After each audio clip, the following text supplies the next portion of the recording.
Saturday, I'm in my garage just goofing off in there, and two gentlemen came walking up, and Is he recording this shit? No, this is Find live. out This is the guy who went to his Yes, house. I am recording. That's what he's talking about, me and John. So I gave him a couple seconds. I'm just, getting ready. Okay, what's your business license? Well, it wasn't that at all. It was two guys that worked for a solar company in Las Vegas that had just been laid off. I walked in and said, "You're done. Sorry, we can't afford to have anybody. We're closing the business." And there was two big ones up there that are doing the same thing. So hundreds of workers out of work because of this ridiculous thing from NV Energy and the PUC backing it up. And so they had me sign a card, and it was says, "I support a ballot measure to bring consumer choice and solar energy jobs back to Nevada.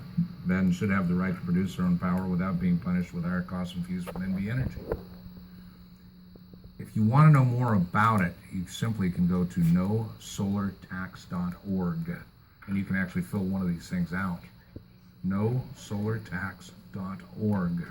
Fill one out, and it's absolutely ridiculous. Now, besides us being inflamed by it, and I will admit, Sam and I had a discussion with a friend of ours who's very wise in the ways of power companies, and they explained to us, some of the reasoning behind it, but to me, the end didn't justify the means. I don't know, Sam, what did you take away from that? No, I understood where the energy companies are putting their costs associated to each aspect of the business and all of that, but I agree with you, some of the decisions in regard to who's responsible for paying some of those costs, I still believe that lays quite heavily on NV Energy, that it appears they're not allowing their stockholders as the decision makers who elect the board of directors to make the decisions that they make.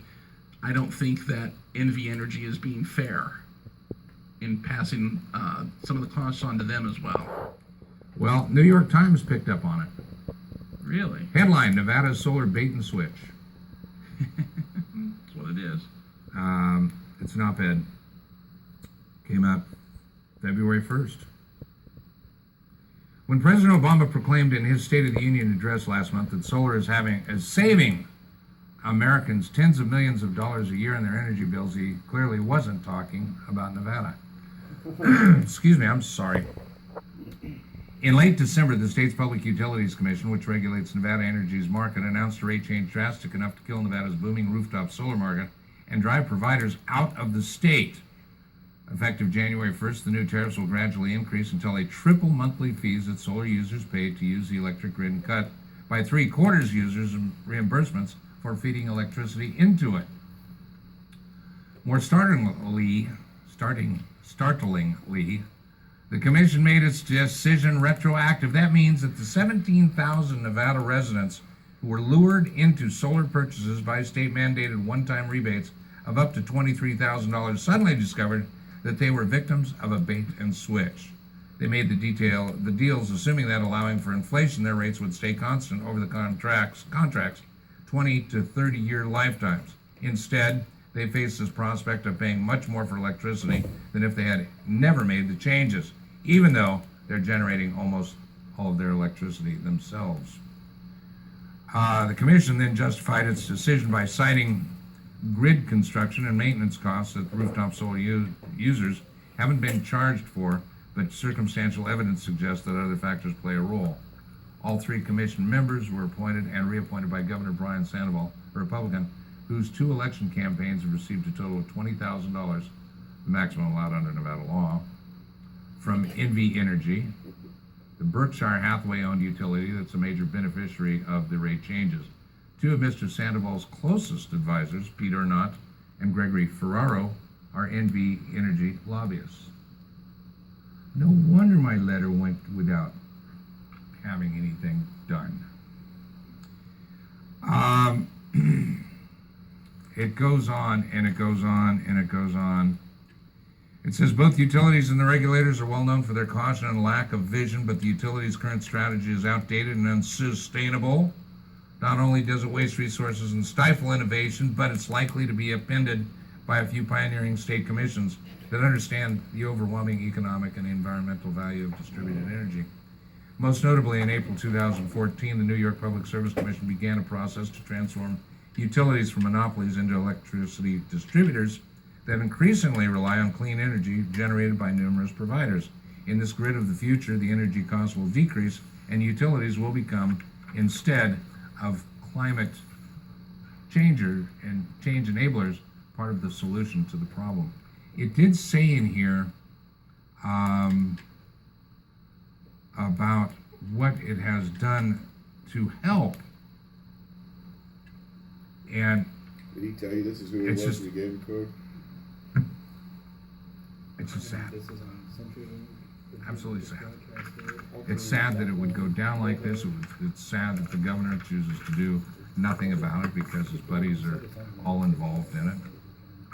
It's sad to realize that, and as it states in here, this is one of the ways they continue to be a monopoly.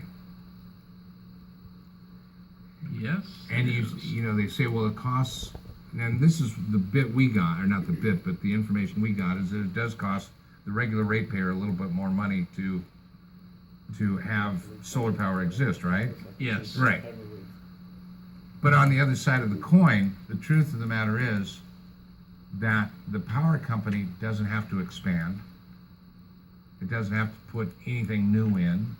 There's no additional cost to the power company if you stop and think about it. Right? Right. Again, going back to it's where the power company chooses to put its costs. You know, everybody has a monthly fee. Everybody has to pay the same fee. Everybody has to pay the same rate for the electricity, but the costs associated with all of that aren't all in the same places. So it's up to the electric company to put the costs in a certain place.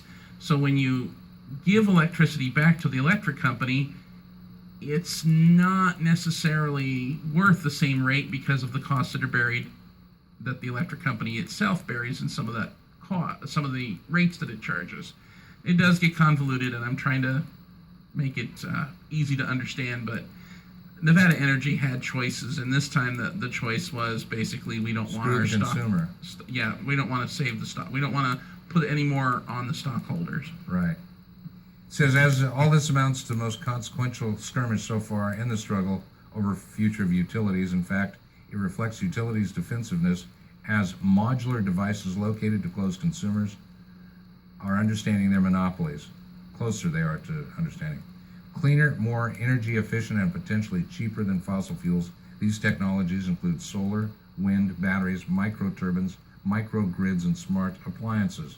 As they spread, they strike at the hearts of utilities' business models. To increase profits, utilities must expand operations. But the emergence of distributed energy, where was that? Reduces the need for expansion.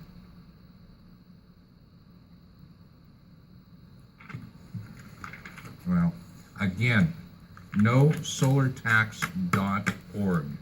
If you have any feeling about this at all, you're a Nevada resident, you're going to be part of this is going to affect you. It will, one way or the other, whether you're a solar user or not. I think it's a cheap, unfortunately bad move on the part of them. That's what I think. So there, we need to take a look at our football, Sam.